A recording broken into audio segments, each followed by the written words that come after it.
We are Gathering of the Geeks, a podcast and YouTube show built around the things we as geeks all love. Hashtag we gather on Sundays.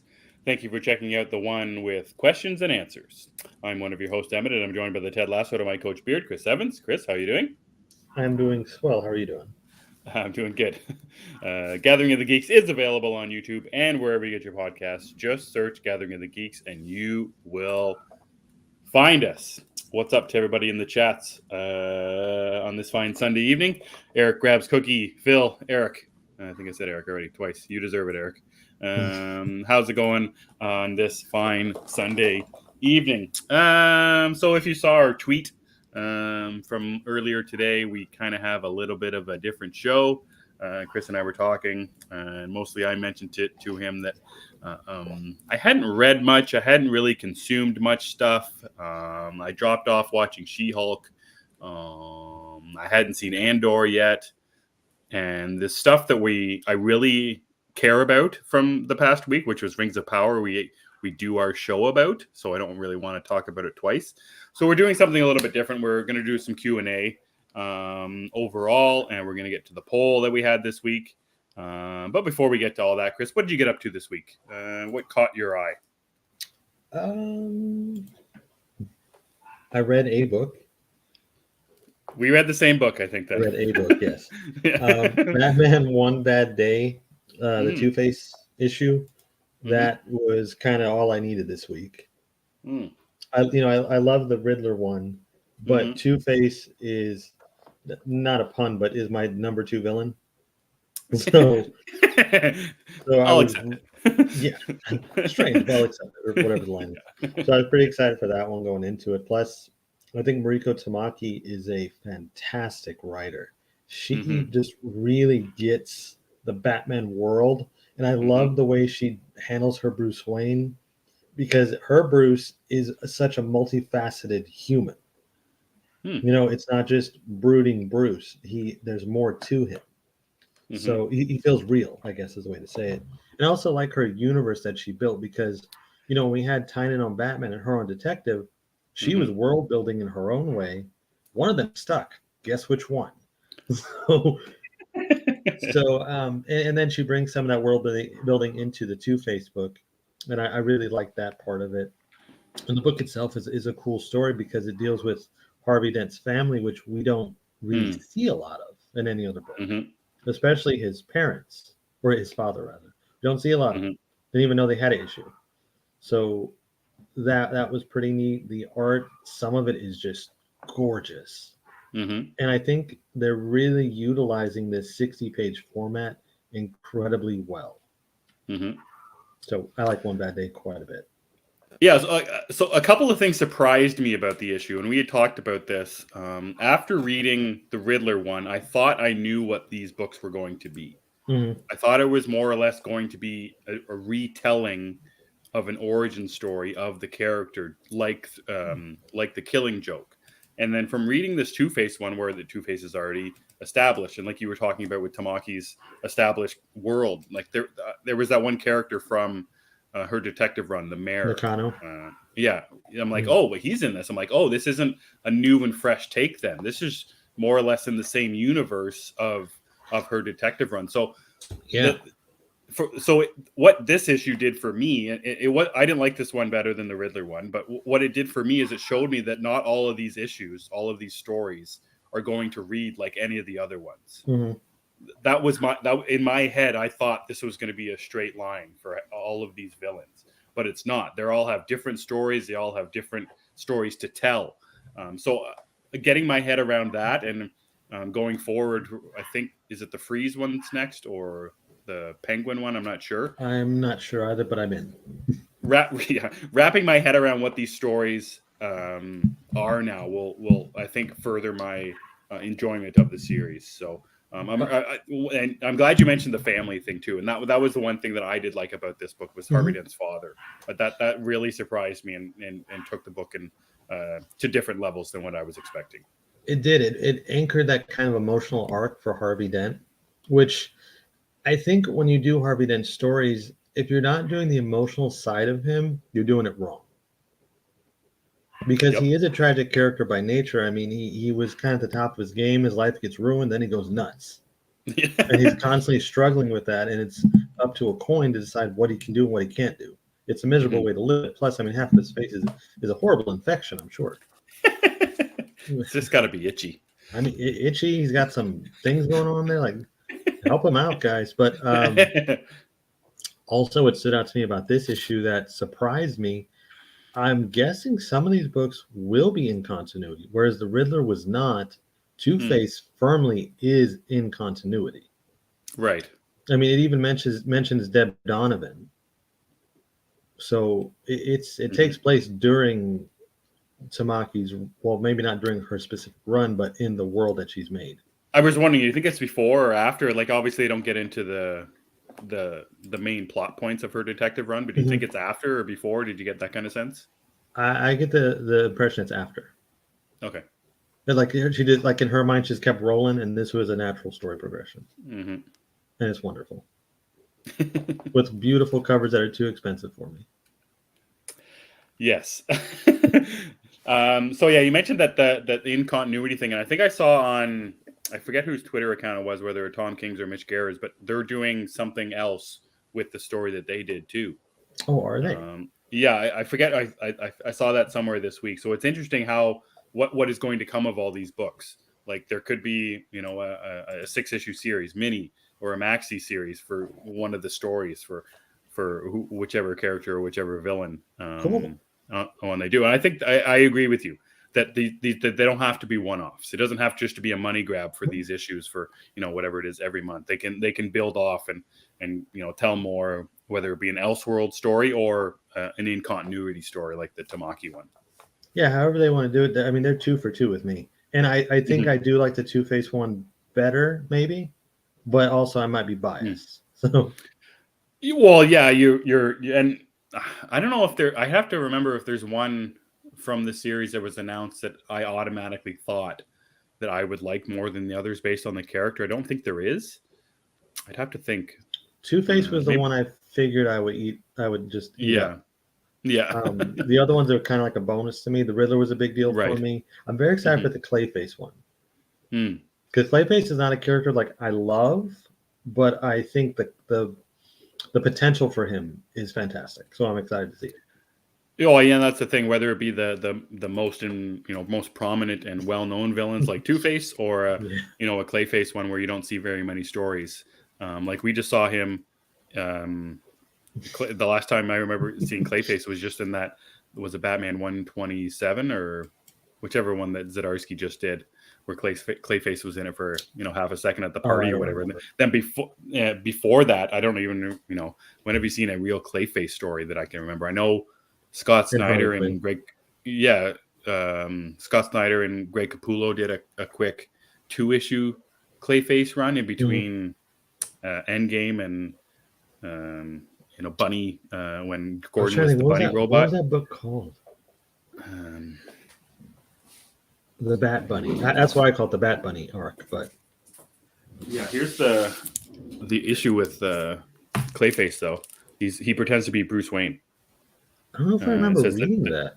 Yeah, that's Batman 20, and I think it happened before Super Heavy. I think it was Super Heavy. That's what it is. That's right. Super Heavy. Yeah. In between Endgame and Super Heavy. It's cool the way you could just swivel around and you got books. If I swivel around, I just got a wall and some toys I'm going to knock down. Yeah. Like I can't move because these guys are all going to fall. It's terrible. Well, yeah, if I had action figures, they'd fall over too. So. Yeah, Sinister is just waiting to fall on somebody and hurt them.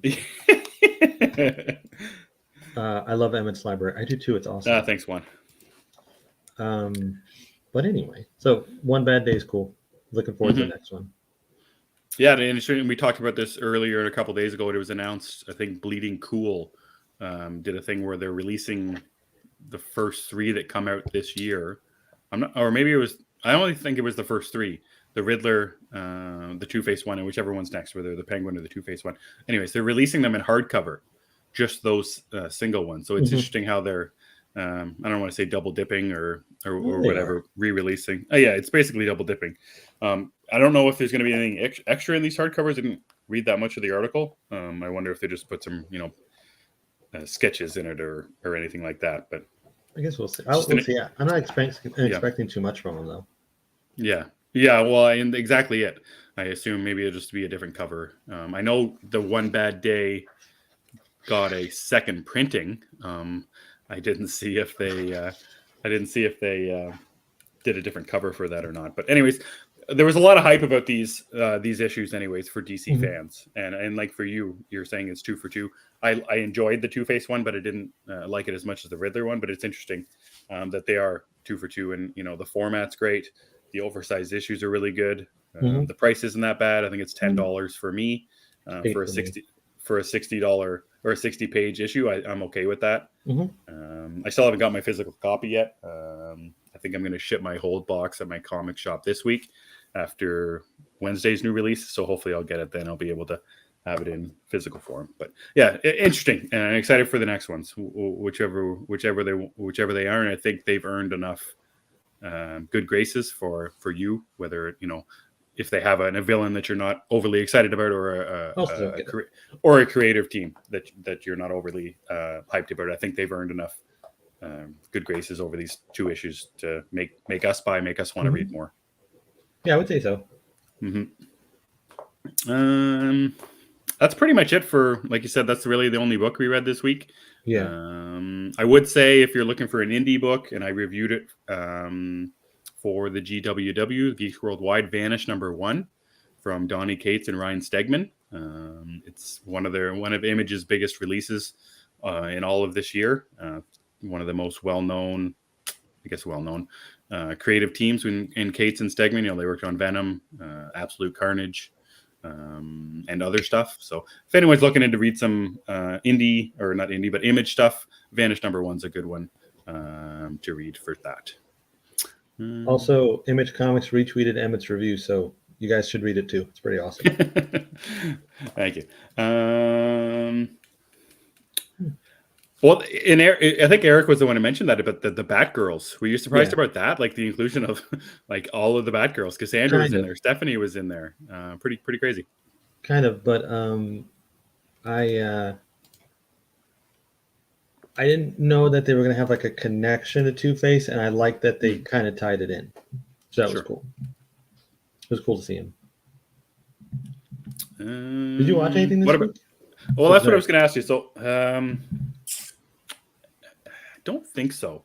I'm watching a lot of sports because the baseball season is almost over. There's only 6 games left before the playoffs start. I don't think that I watched anything other than the main things. House of Dragon on Sunday night I watched after our show. I watched Rings of Power on Saturday night. I don't think I watched anything else. Okay.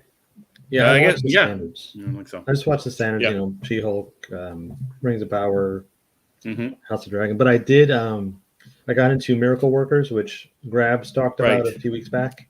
That's pretty funny. I would recommend checking that out if you guys, have time to kill. It's pretty cool. Steve Buscemi as God is hilarious. Yeah, well, when we were talking about it a couple weeks ago, we were trying to look up the who played who and their names or whatever. So yeah, Buscemi playing God, that's a good choice. Oh, it hits. Yeah. So yeah, I watched. That was new to me. I sat through the majority of Double Dragon last night for what I don't know. And, I saw that. So I want to just paraphrase your tweet. You think it's the worst video game movie? Is that what you said? It's one of the worst. It's not the worst. The worst has to go to, I think, Dead or Alive. I think that one is like bottom of the barrel, terrible. I don't know who paid for it. It's something, but it's kind of entertaining to watch because it's so bad. Oh, I just thought it was fun. Let's see. Don't forget you watched. We'll get to that. But yeah, so it is a horrible video game adaptation, and it's just a bad movie in general. But there's something about it that I guess it's like a nostalgia thing because I remember seeing it as a kid. Did you like the Street Fighter one with Jean-Claude Van Damme? Did you like that one? No, you don't like that one either? No, even as a kid, I didn't like it. Mortal Kombat, though, I love Mortal Kombat. Oh yeah, that's a good one. But that's. And then I did watch something which I don't know if I don't really feel like talking about. but we might talk about it next week.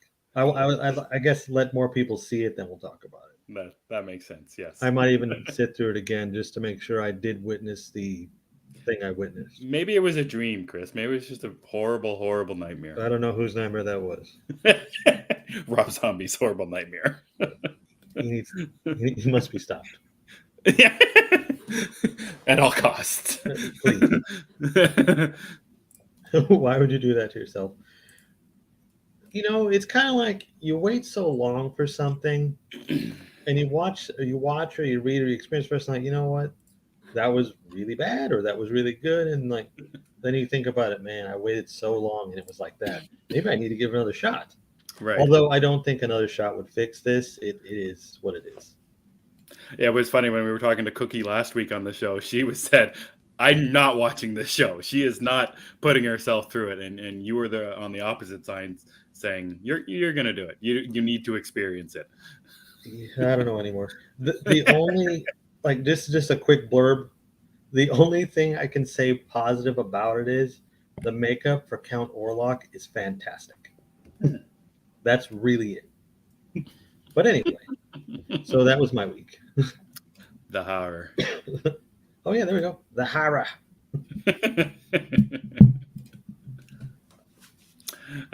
So that's it, guys. We're pretty slim on the what you read, what you watch. This week we haven't got to Andor yet. Chris, are you? We had talked about this briefly. Is there a reason why you haven't watched, like, Mandalorian? You know, that's a night of watch for you. What's the thought process behind not getting behind Andor as quickly as, you know, some of the other Star Wars TV shows that we've seen? This week has just been extremely hectic. Yeah. You know, for those who I guess I haven't talked to, I was supposed to be going to Florida next week, and now with the hurricane there, I don't actually know what's going on. Mm-hmm. Everything's kind of up in the air, so I've just had a chaotic week, and I just didn't have time or the mental energy to process it. Yeah, that's totally understandable.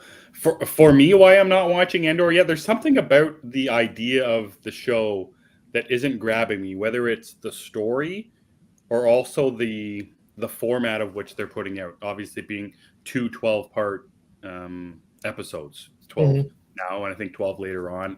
I did check on Disney Plus. I think the episodes are anywhere from 35 to 40 minutes. Yeah, they drop 3 at once.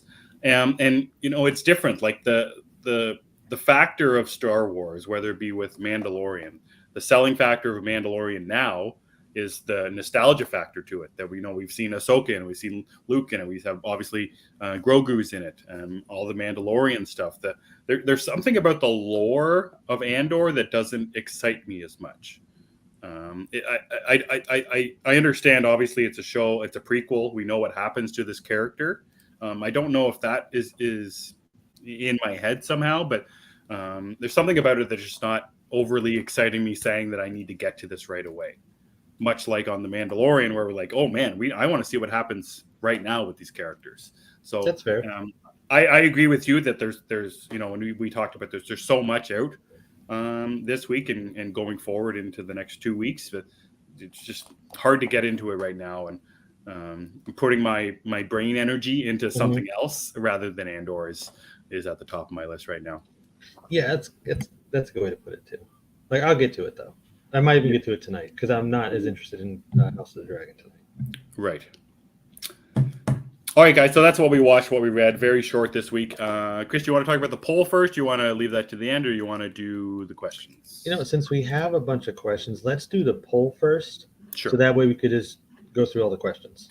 All right, let's do the questions. So last week we had a poll. The poll. Yeah. Last week we had the poll, and we kind of started off spooky season a little early. But it's funny, if you're part of the Facebook group, Real Fans for Real Movies, are you in that? No. Anyways, so, they do a spooky season thing, and I think they started in September.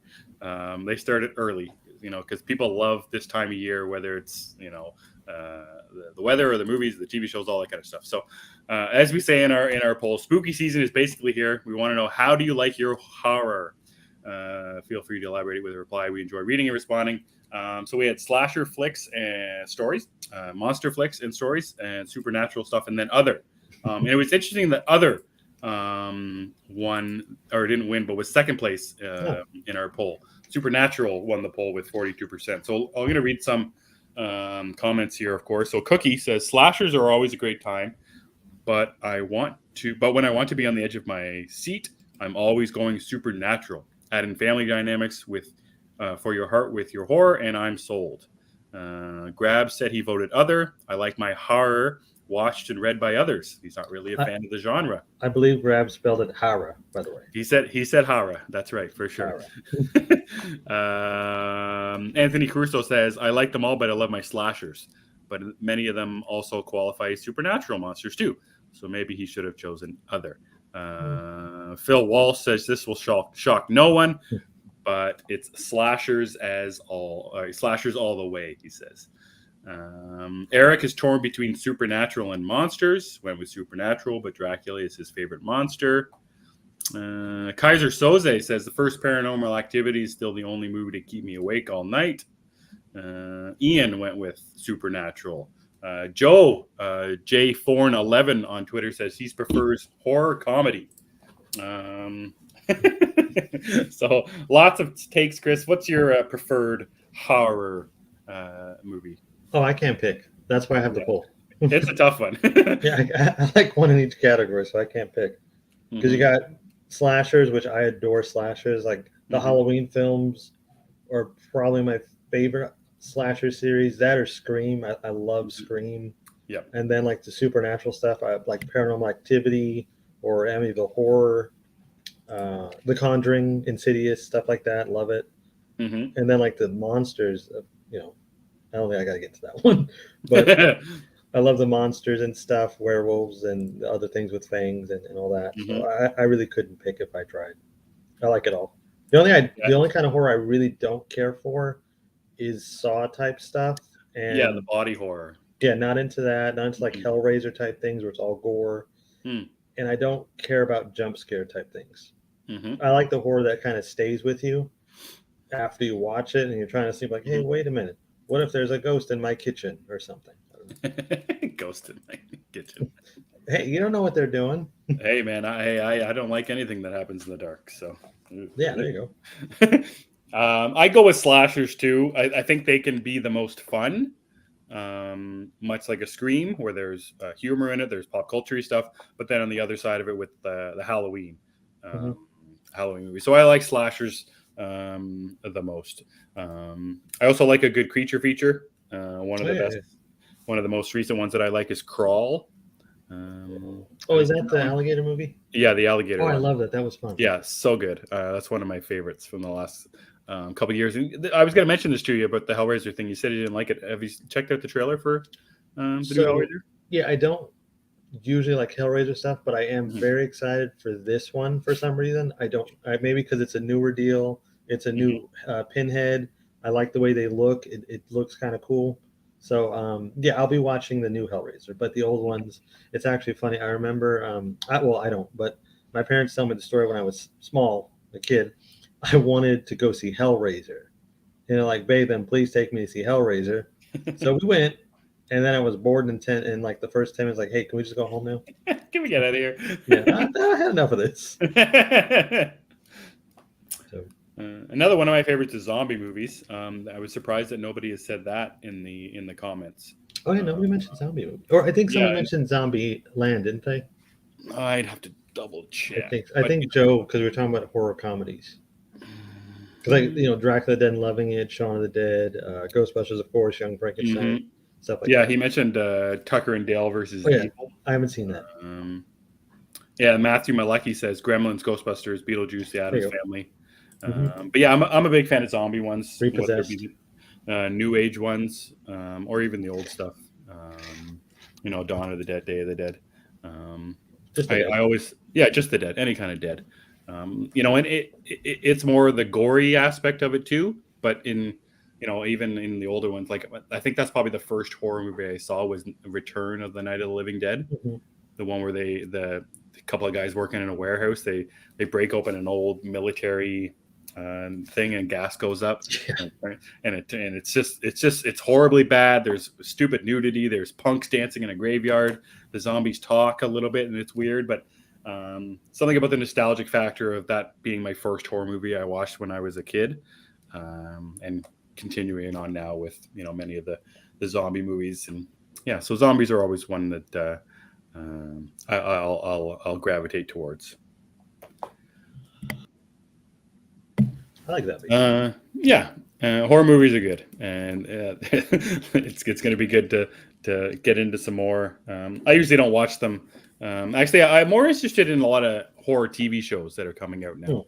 That's cool. We watched Midnight Mass last year, and we talked about it a little bit. The Midnight Club Mm-hmm. coming out in a couple of weeks from Mike Flanagan as well. So yeah, I'm excited. Like I said, it's the start of spooky season. People love this time of year. I almost didn't realize how much they loved it before I got online. Like I knew that I liked it, and my friend, but like the spooky season, like it's a rampant thing. It's like Friends, Yeah. When the zombies started running, the whole genre became ultra terrifying. I agree. Once they kind of got over the idea that they're slow and dumb, yeah, the whole thing changed. Yeah. And 28 Days Later is amazing. I love that movie. We're talking about Casper, right? I love Casper, by the way. Love it. Bill Pullman. Casper's Bill Pullman, Christina Ricci. Devin Sawa, was he actually Casper? That's right. He was. I forgot about odd casting, but hey, it worked. Yeah. What's his name from It had the Ghostbusters in it. Oh yeah, and it was him. That lady who's in a lot of stuff. What was her name? Yeah. She got the blonde hair. Kathleen Turner. I don't think it's Kathleen Turner, but maybe it's not. You're on the same wavelength. I remember Ghostbusters in it too. The Ghostbusters. Yeah, that's right. Can't wait for Midnight Club. After Midnight Mass and the Haunting series, I'll follow Flanagan anywhere. I've only seen Midnight Mass and I really liked it, so I am in for this new thing. Yep. And I'm avoiding the trailers because I just want to go in blindly. Mm-hmm. Zombie Talk makes me want to play Left 4 Dead 2. That is a solid time. The Midnight Club, all I heard is an emotional one. I can't wait to get tugged by the heart. Yeah. If it's a heartwarming thing, sure. I don't know if that's what it is. I didn't think Midnight Mass was particularly heartwarming, but it had some emotional pull on it. Oh boy, did it ever, yeah. Yeah, I kind of want to, maybe I'll rewatch that too. I'm rewatching all the Halloween movies this October because last year I did all the Nightmare on Elm Street movies for the first time. Right. Yes, which was really fun. So this year I'm going to do Halloween. Even though I've seen them all, I want to rewatch it. All of them. Maybe not Resurrection. Come on. Nah, I don't know. Probably not Resurrection or Rob Zombie's second Halloween. Those two, I'd rather watch 3 twice. But we'll see. That's funny. You have not seen Hill House? No, I have not seen those, but I will get to them. Maybe if I like Midnight Club enough, I'll go back. Because I think I started one of those and I just didn't get into it. I thought I meant crying. Oh, okay. Wait a second. Wait a minute. All right, guys. So that's the poll from this past week. We'll have another one coming up, I'm sure, for this week coming. So like I said, guys, we're going to do some questions.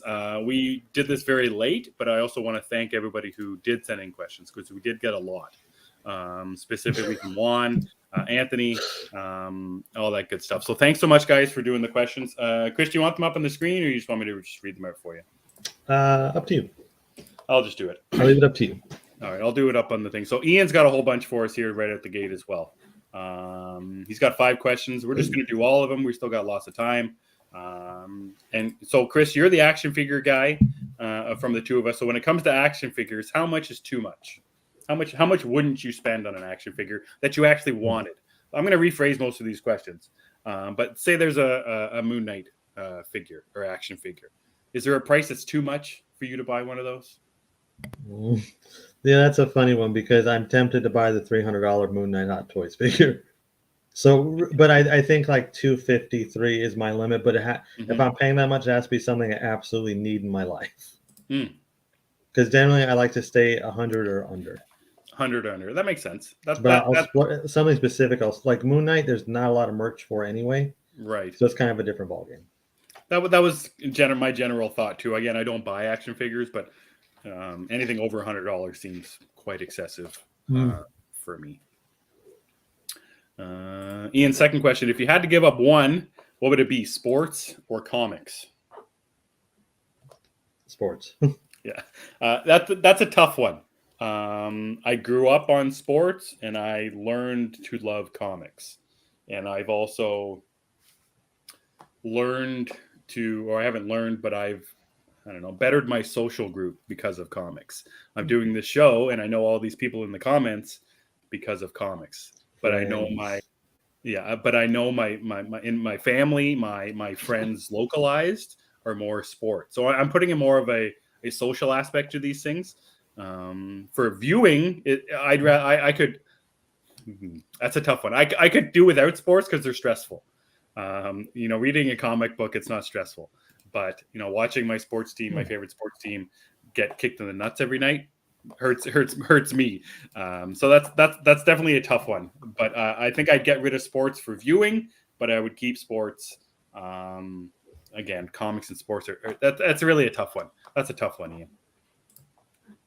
I think he knew what he was doing with that one. Yeah, I think he did too. Ethan Hunt or James Bond? James Bond. Yeah, that's a simple one. I'll take James Bond just because of the longevity of the character. You can't deny what James Bond has done for the cultural landscape. So I'll take that. Ian also was knowing what he was doing with his next one. Chris, E.T. or Leon the Professional? Double Dragon. That's a hard keep E.T. for me. Leon can go bye-bye.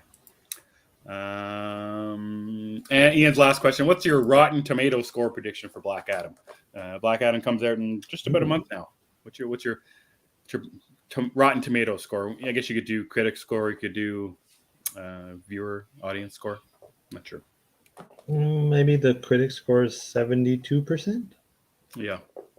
That's why I was gonna lead around the 72%. Okay. I think the critic score will be pretty high. Or not the critic score, the audience score. I think it'll be pretty high, but yeah, I think around the 70% mark. Anthony's right there. I think 65. I think anywhere between 65 and 75 is a win. Mm-hmm. Anything less, I don't know. It's up,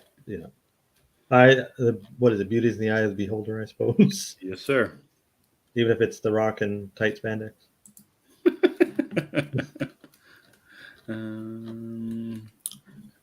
Trying to find Anthony's they're on the tweet that I had when I retweeted it. So, which you also have another question for you on that one as well. I think it's specifically for you. So we can skip that one. I don't think we need to. Do you want to answer Grab's question here? He's got a question here. Why do we still care about site scores? We use them when we agree with them and say they're stupid when it goes against what we think. I personally don't really care about the scores because for me, it's come to a point where if I like it, that's good enough for me. Yep. And I'm happy to share it with friends. If I don't like it, I'll still talk, to people who did like it. It doesn't bother me. But as far as the actual score, I don't really care. I agree with you 100%. The only thing why the score matters to me is because the score is used in articles about the movie or TV show. They're used as weaponry why something didn't work. Mm-hmm. I assume that studios use critic scores along with box office, whether or not to base further things about the movie going forward and whether or not they are to continue. So I don't look at them when I want to enjoy something, but I think the people who make decisions about the movie that they're releasing care about critic scores, audience scores, and box office altogether. And I think Anthony nails it here, actually. He says, I do think they resonate more with GAs, which is general audience, than we actually give them credit for. They do pay attention to the Rotten Tomato scores. I think they do too, because when a movie has a good Rotten Tomato score and there's commercials about the movie after it comes out, they'll say, with a Rotten Tomato score of 85% or what have you. So then it's used to promote the movie to the general audience. Yeah, but I think for like the everyday fan, they don't matter. RT scores are generally just a baseline for the average person to decide if something is worth watching. I think Twitter makes a bigger deal out of it, to be honest, and that's a valid point too. Mm-hmm. Oh, we had that question about reviews. What was it, like a couple months ago? I think something about that. Yeah. Do Yeah. reviews? Do reviews matter? Yeah. Yeah, and I'm still on the same point with. I think it's really up to you and your group as far as whether you like it or not. 100%. Okay, so I found Anthony's questions here. He's got a Black Adam one as well. So his first question is: final predictions on whether or not Superman appears in Black Adam. I bet all the Monopoly money in the world he will be in it. Yeah, I bet you $100 Monopoly that he's in it. Yeah, I do think he's in it. I think there's been too much smoke lately Mm-hmm. about it, and obviously we did see some of the Superman talk when it was San Diego Comic-Con, where basically Deadline said that Henry Cavill was going to show up and blah blah blah blah blah. But it feels like now all of a sudden it's the worst kept secret in Hollywood that Henry Cavill is somehow back as Superman. If you win, you'll never pay for free parking again. What's one comic book property, not Marvel or DC, that you'd like to see a live action movie adaptation of? We've done this question before. Do you remember what you would have said back then? It's always changing for me, but what immediately came to mind when you read that was The Me You Love in the Dark. Yeah, I think that was it? Okay. Last time. I would love to see that as a series or a movie. Just give it to me. I love that story, and I would love to see it adapted. Mm-hmm. Kind of like a twisted Beetlejuice. I want to see it. Exactly, and that's exactly right, because the main character reminds you so much of Lydia. Mm-hmm. Just her mannerisms and all that kind of stuff. I think what I said last time was Gideon Falls from Jeff Lemire. I think so. I think as a TV show, I'd love to see. I'd love to see that. Saga. That's a good one too. That'd be so hard to do, and I think Brian K. Vaughan will never do a TV show again, because Why the Last Man was canceled after one season, and Paper Girls canceled after one season. Realistically, when do you think we'll see the entire Justice League together on film? That's a tough one. The entire Justice League on film. Well, I would say like we're years and years away from that, because we don't even have a team, I think. Mm-hmm. The only thing that I'll say is The Flash, because Affleck's going to be in it. Wonder Woman, I think, is going to be in it, and I think I would guess that Aquaman is it. As for a Justice League movie, I say 10 years, maybe. Yeah, I think maybe like 2030 in that. Yeah. I mean, it depends. If The Flash comes out next year and it reinstates a new status quo, like maybe we get a Batman for that universe, a Superman. Maybe we get it sooner. I don't know. I think that, the 10-year plan in place with the guys in charge and the two execs that are in charge, they like these properties. So it's possible, but I'm not even waiting for it at this point. Right now, for me, as long as we have quality projects, I don't really mind. Mm-hmm. That's where I'm at with it. Did you read? Did you put Carlos's question up there? That's a tough one. I'm gonna. Well, okay. First of all, just before you answered that question, like I'm gonna say Annihilation is worse. I'm gonna say Annihilation is worse. I mean, that movie is god awful. It's hard to get through. Yes, and it's completely nonsensical. I mean, Double Dragon has a line. I told Carlos this last night. Eat fist, butthead. That's an actual line from the movie, but at least has Robert Patrick. That's right. Annihilation has zero redeeming quality, so yeah, Annihilation, throw it away, put it in a barrel, set it on fire. We're done. And it has Motaro, which is even worse. Like, who cares about Motaro? Yep. But that's a whole other rant. I want to bring Zeddy's comment back up here because I think that he makes a good point. The Rock is very in tune with the fans. Now, I'm not saying he's going to bend the knee or listen to every complaint online, but I do think he is more likely to pay attention to what the fans want. And I don't just mean small groups. Like, as a whole, I think he sees people want Superman.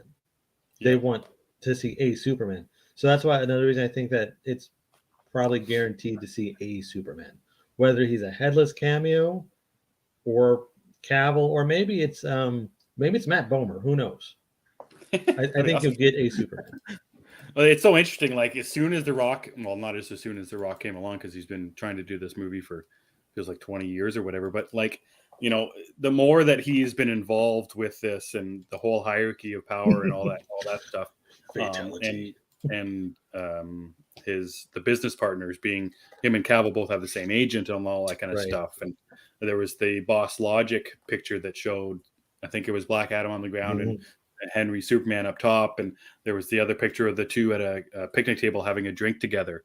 It's just like, okay, they're like they want to do this. I think the both of them in their heads want to do this. It's just all about, you know, getting it all aligned. And like you said, like The Rock changed a trailer because people were bitching online about it, and he doesn't want any bitching. Like he wants nobody unhappy, whether it be the crazy people who, you know, spam Warner Brothers every day for release Snyder Cut bullshit, or the people who actually care about DC characters. He just wants everyone to be happy about everything. So if it means bringing back Henry Cavill for this little cameo, he's going to do it. Or if it means bringing back Henry Cavill for, you know, movies and beyond, he will do everything that I think that he can to try and make that happen. Well, you know, I think that the bare basis of it is that he's a businessman. And he's a very good businessman. You can pick on his acting abilities. Yep. You can pick him apart if you want. But what he does well is business. He doesn't lose in that respect. Yep. And when he joins a franchise, it does well. You know, it makes money. And he, you know, some people, they give him the credit for the Fast and Furious franchise coming back.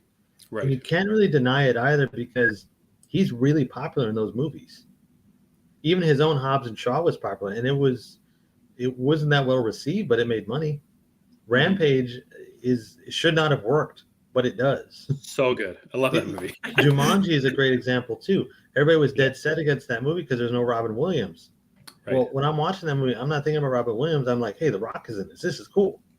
That's right. And in, I think it was the second one where they kind of, you know, he calls back to the Robin Williams one.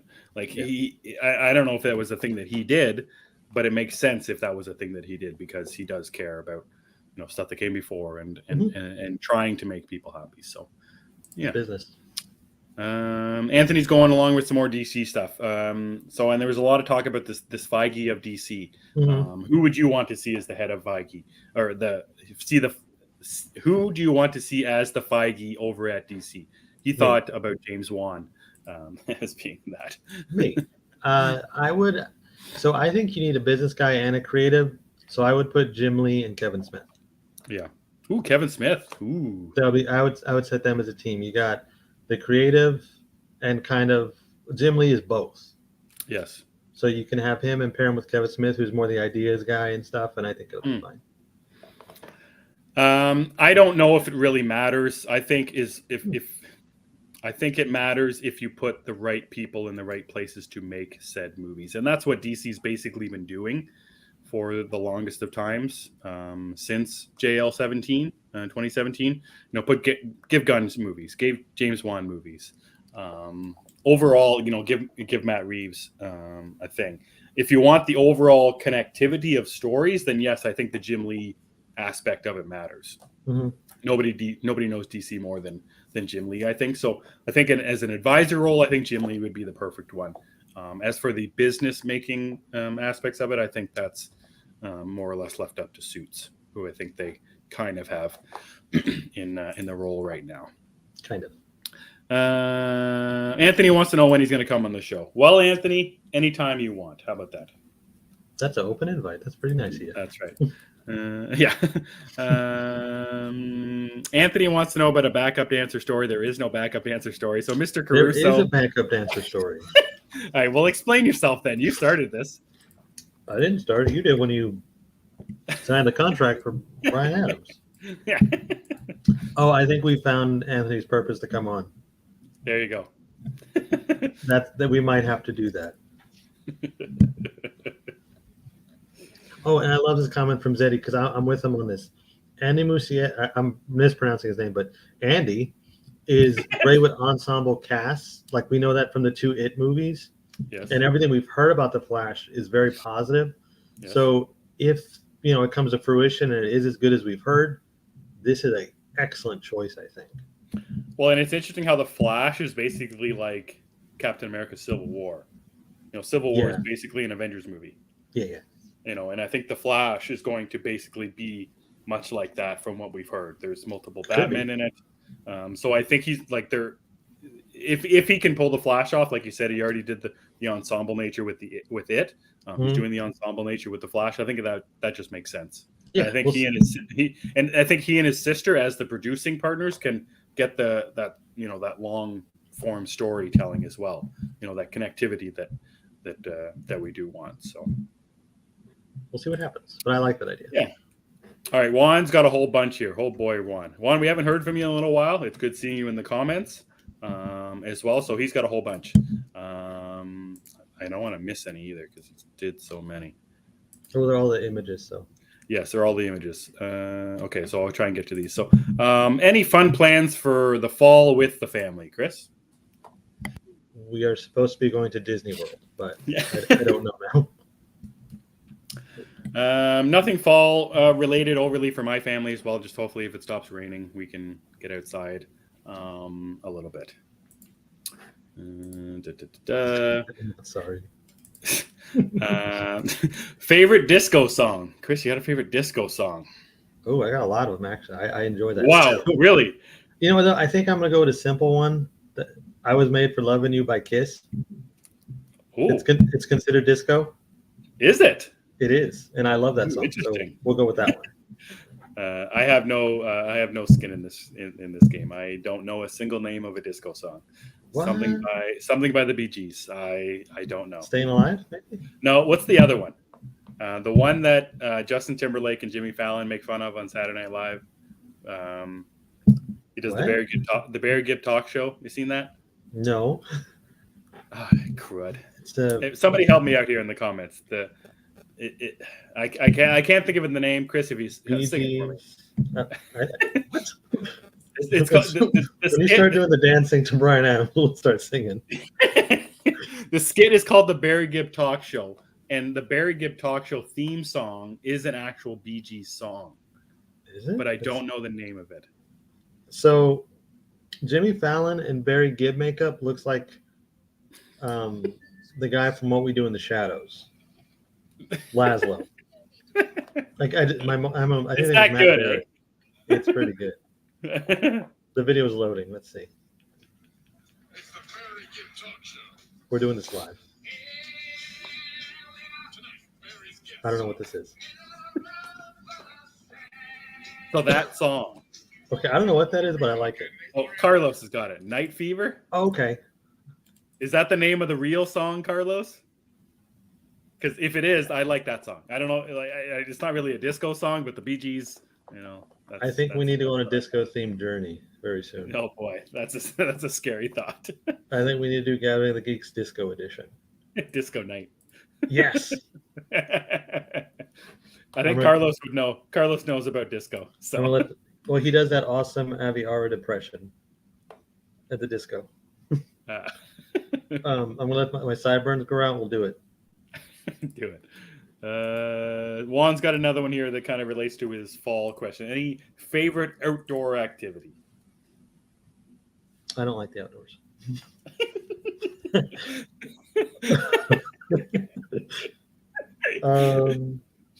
Yeah, I don't really have an activity I like doing outdoors. I like taking my kid to the park. Does that count?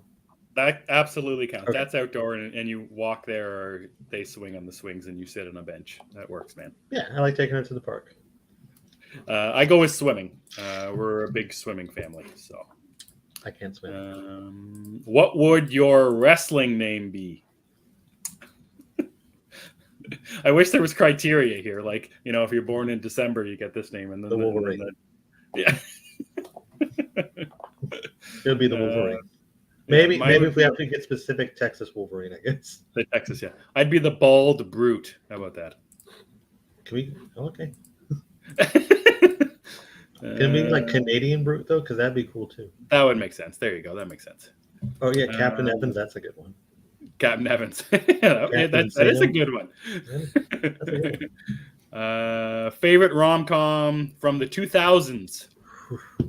Chris, you could get a whole podcast talking about this. I could. I think he knew what he was doing with that question. I'm gonna go Fever Pitch with music and lyrics a close second. You love that Fever Pitch. And Forgetting Sarah Marshall is a strong third. Ooh. So I looked this up on Google quickly. How about Forgetting Sarah Marshall? That's one of my favorites, and we were talking about actually just before the show. You sent me a gif of Jonah Hill from Get Him to the Creek. So I love Forgetting Sarah Marshall. I'll go with Knocked Up too. Does that count? Yeah, Knocked Up counts. Okay, the Judd Apatow movies are a little bit. For me, they're kind of more genre bending, but they're still rom-com. Got it. Okay, this is a good question, actually. I like this one. Your children are now 30 years old, and they ask you for a recommendation. What Jeff Lemire or Brian K. Vaughan comic would you recommend to them? I'm going to recommend Lemire's Moon Knight. I think Moon Knight, I love it, of course. But also, it's just a really Lemire's Moon Knight is not, to me, it's better than, I don't say it's better than your average comic, but it's just a different kind of comic because it's not really superhero-like.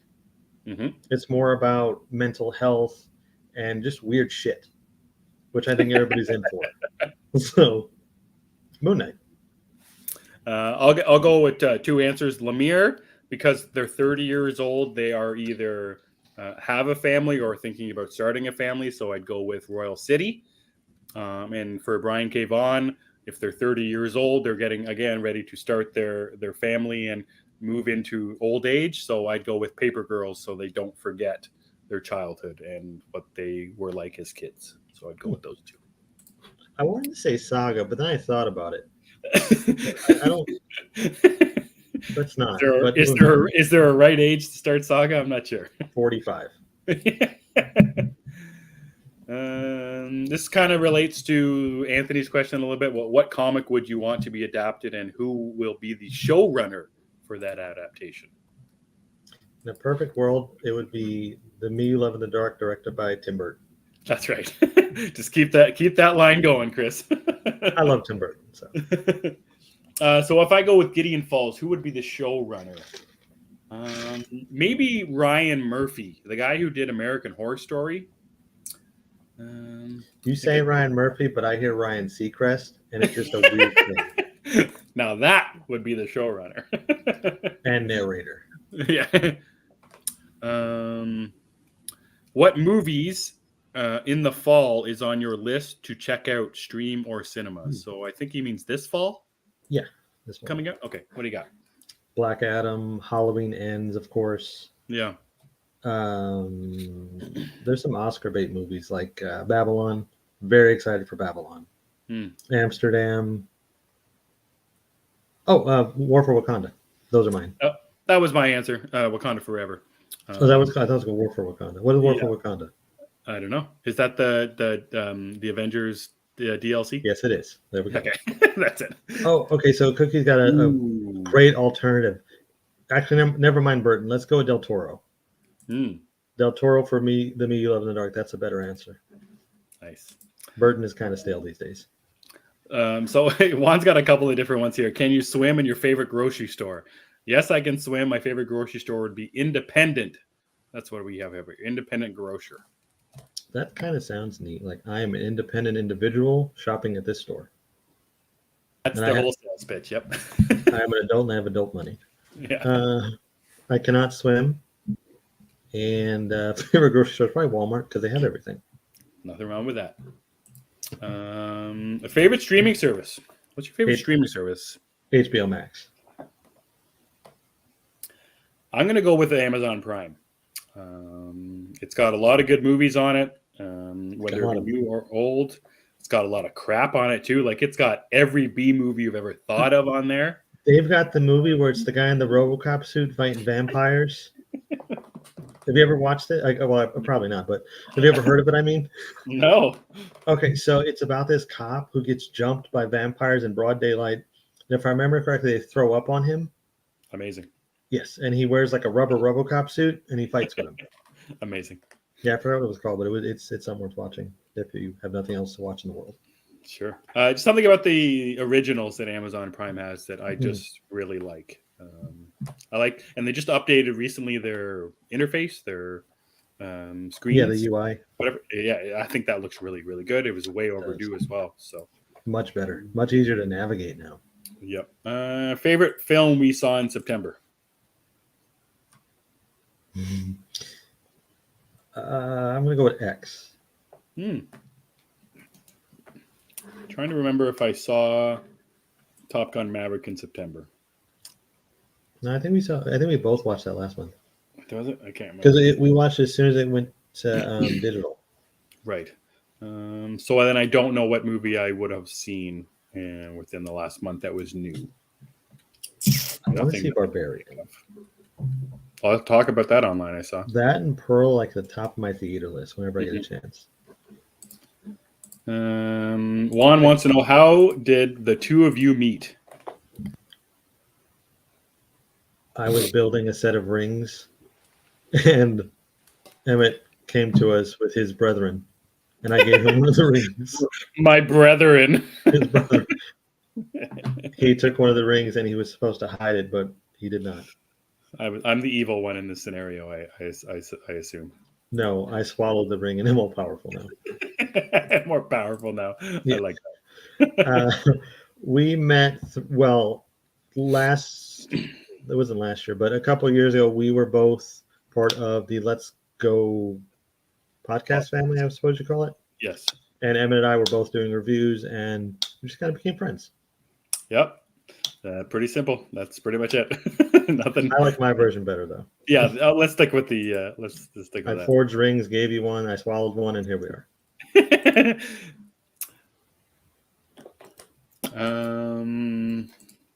Favorite Beatles song? We can work it out. Well, okay, so it's a tie for me between Yesterday and We Can Work It Out. Oh, and Help. Actually, I can't pick a favorite. I like all three of them. I like to think of it as two different parts: early Beatles and late Beatles. So I'm going with one from their first record, "Love Me Do," and then one from one of their later ones, "Get Back" is my other option. That's a good one too. When are we hosting our wrestling show? I don't know. You know when we are, Zeddy? In 2 weeks, October the 8th, for Extreme Rules is what we should do. That's when we should do it. Okay, put that on. Save that and put that on your calendar, my man. Put that in your pipe and smoke it. So, and Chris, we talked about this kind of a little bit. So Chris and I are already thinking about our end of year awards, but there's still, it's coming up to October, so there's still three months of the year left. So, any upcoming comics that you feel like you will want to grab? Is there anything in solicits that you've noticed or that you want to get into? What's funny, there's a couple, but I can't remember the titles to any of them. One of them is a Marvel book that has a bunch of the darker characters. I want to say Elsa Bloodstone is in it too. I cannot remember the name of the book. I know I showed it to you too, though. It has Wolverine, I believe. Oh, Moon Knight. Shoot. What was it called? Shoot. But that's a book I'm interested in. As far as like the big books, and then there's of course the extra One Bad Day stories. As far as indie titles go, no, not really. Nothing I can think of. Grab showed me a book. It's from Mark Millar, the vampire. I think it's called Nightclub or something. I'm interested in that. It's a vampire book. I'm not sure if there's anything that I'm really looking forward to. I'm looking forward to the end of Do a Power Bomb. It's got 7 issues, so I think the 5th one just came out. So that means by November, the end of the series will have come out. So that's what I'm looking forward to. I'm looking forward to the end of Do a Power Bomb because that's right up there on my favorite comic books from this year. Yeah, Eric, that's a good call too. Issue number 4, the final issue of Lonely City, is finally coming out. I didn't know that was limited. Yeah, it's a DC Black Label, but I only thought it was 3 issues, but then I guess it was the 4th. But it's been months between issue 3 and issue 4 because Black Label is sometimes weird that way. Like that's the Jeff Lemire Swamp Thing book that came out, and then they just stopped. Happens. Yep.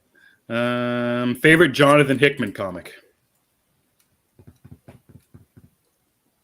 Any of the X-Men stuff. I was going to do Powers of 10. Who's at 10? That's probably my favorite that I read. I'm good with any X-Men book from him. Favorite Halloween candy? I don't eat a lot of candy, so I would just go with the Reese's peanut butter cups because that's really the only kind of. I eat that and like Hershey's bars. That's about it. Yeah, I was going to go with the mini Twix. That's what I would go with. I think those are popular. Yeah, that's the last of Juan's questions. I think we just got one from. I believe Zeddy sent us one. Yeah, let me just double check our thing here. What's one overrated / underrated comic book movie and one overrated, underrated movie, non-comic book? Oh, I'm going to irritate some with mine, so I don't know if I should go. Oh, do it. Let's end it off right. Overrated comic book movie is Spider-Man 2 for me. Ooh. Yeah, I know. I'm waiting for That's a good call. I think the first one would be my most overrated. So all of the Raimi trilogy is actually probably my most overrated. Really? That's okay. Yeah, I don't like the Raimi ones. That's fair. I like them, but I think 2 is wildly overrated, and I'm waiting for the pitchforks. So underrated. That's a good. Do you have underrated? An underrated comic book movie. I'm not sure if they're even underrated, but it's something maybe I don't see a lot of. The first Kick-Ass, I think is very good, and also Scott Pilgrim versus the World. I think that's actually one of the best comic book movies, one of my favorites. So I'd go with Scott Pilgrim. Okay. And I'd go with the Raimi trilogy because it's not my favorite. I'd rather go with the Amazing movies. As for one of the most overrated regular non-comic book movies would be Fight Club. I think that's David Fincher's most overrated movie. No, non-comic book ones. Oh, no. Okay. Yeah. I think Fight Club is one of the most overrated movies of all time. Really? Okay, I haven't seen it. I'll get to it. One day I will get to all these movies. Yeah, I was gonna say you need like a weekend. Complete 72 hours. Yes, that would be fun. I have a lot to catch up on. I can't think of an underrated comic book movie or non-comic movie though, because maybe The Godfather, because I've seen the first one and I think it is fantastic, but I don't think it is the end-all be-all of cinema. That's true. That's good. But it is a great movie, so maybe we'll go with that. I think of an underrated regular non-comic book movie. That's a tough one. Trying to look at all my movies here, seeing what I would have that would be. I don't know. I can't think of one. Oh, Tron Legacy. Yes. I think that's finally coming around where people are, but I love that movie. I love that movie. Who would you fan cast as Static Shock? He's a younger guy, right? Teenager? I think he is. I know the animated series was a younger guy. So there's an actor in the newer seasons of Cobra Kai. He plays Kenny. And I thought he would be a good Miles Morales as well, but I think he would make a great Static Shock. His name's Kenny in the show. I'm not sure the actor's name, but I think he would be a good Static Shock. Cool. I'm not familiar with him, and I don't even know who I would cast as Static. I don't know enough about the character to really pick I don't either. I just know what I've seen in a little bit of the cartoon. Yeah, I haven't read the books. I'd like to though. I think don't they have that new one? Yeah, they were doing a whole bunch of the new stuff with the Milestone re-releases. I didn't read any of them, but I'd like to read that because he's a very popular character, and I'm hoping the movie comes out because they were, with the new management and stuff. I'm hoping the movie still comes because I would like to see that. Well, I think we were talking about with the Dwayne Johnson aspect of it, like a big name who, draws people in. Michael B. Jordan being attached to that. That's a big name.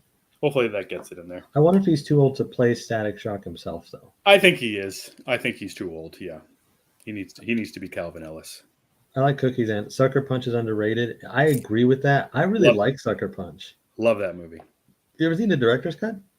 I think that's the one I have. Yep. Oh, I have the extended cut. Is that the That's same? the same one. Yeah, I've heard I that have one's that one. better. I haven't seen Yep. that one. I've seen the theatrical. I liked it. Yeah, I'm a big fan of Sucker Punch. I want James Gunn to get his hand on Lobo or Booster Gold. Oh, that's Booster Gold and James Gunn might be like a match made in heaven or something.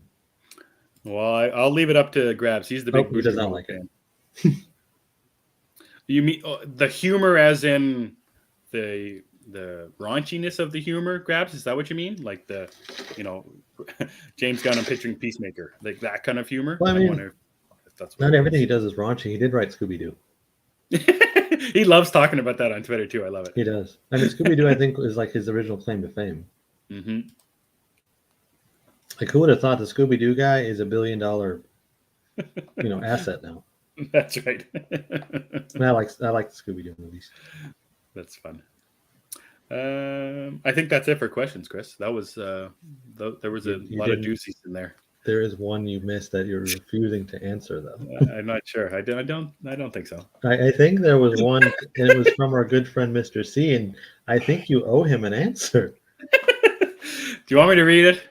I mean, you could. You owe it to the gentleman. All right, hold on. Let me find it here. That bastard. When are we doing the Batman Beyond watch along? We get your box set, Emmet. Jesus. Well, we have right. much more Guardians of the Galaxy than Suicide Squad, I guess. It could work now that I think about it. Yeah, that's actually a better example. Guardians of the Galaxy is pretty tame, compared to Peacemaker. So. All right, so your quote tweet Rated. on our main Gathering of the Geeks tweet was, I hope someone asks Emmet about Emmet's time as a backup dancer for Bryan Adams. And then Mr. Caruso commented on that and said, cuts like a knife or Summer of 69. Pick just one. Chris, what would you pick? No. What would you pick? Let's go with you pick. I would not pick Summer of 69. I think we're talking about overrated songs, overplayed songs. Summer of 69 is one of the most overrated, overplayed pieces of garbage that this country has ever produced. Sir, this is a Wendy's. It's not even about the Summer of 69. Bryan Adams, it's like about the Summer of 86. You're like, what? Just had to put the hypothetical on it because it sounds good. It gets the people going. So I'd say cuts like a knife. How about that? Okay. That's fair. But I'd go with another Bryan Adams song.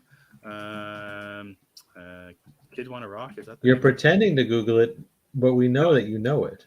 Oh yeah, I almost did that right over top of our StreamYard thing. It would have closed everything down. Kids Want to Rock. Is that the song? I don't know that one. Kids Want to Rock by Bryan Adams. Yeah, I'll take that one over today. Released in 1984.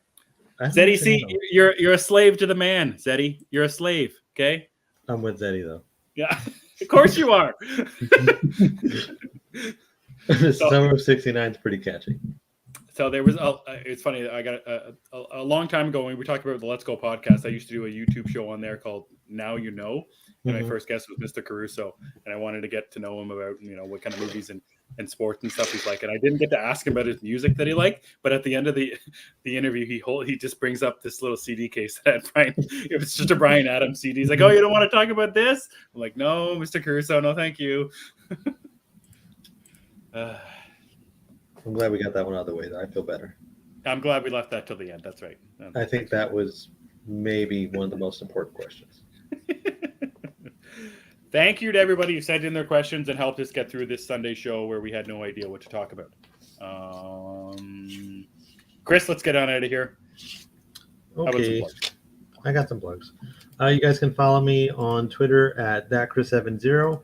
But as usual, I prefer you guys follow the show over at G of the Geeks.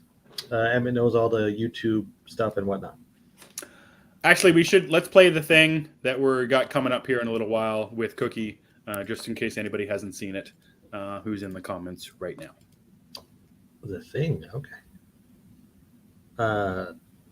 We think the volume is fine, so. The volume.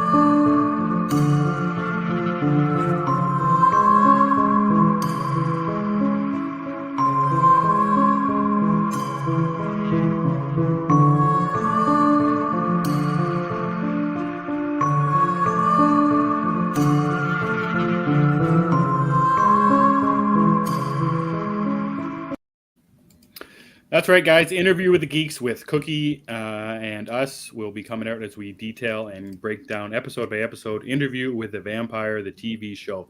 Look for that wherever you get your podcasts. So in saying that, just search Gathering of the Geeks on YouTube and wherever you get your podcasts, and you will find us. And you'll also find Chris and I's breakdown with Elves, Hobbits, and Potatoes, where we're breaking down Rings of Power episode by episode. You can follow me on Twitter at EmmettDavis7.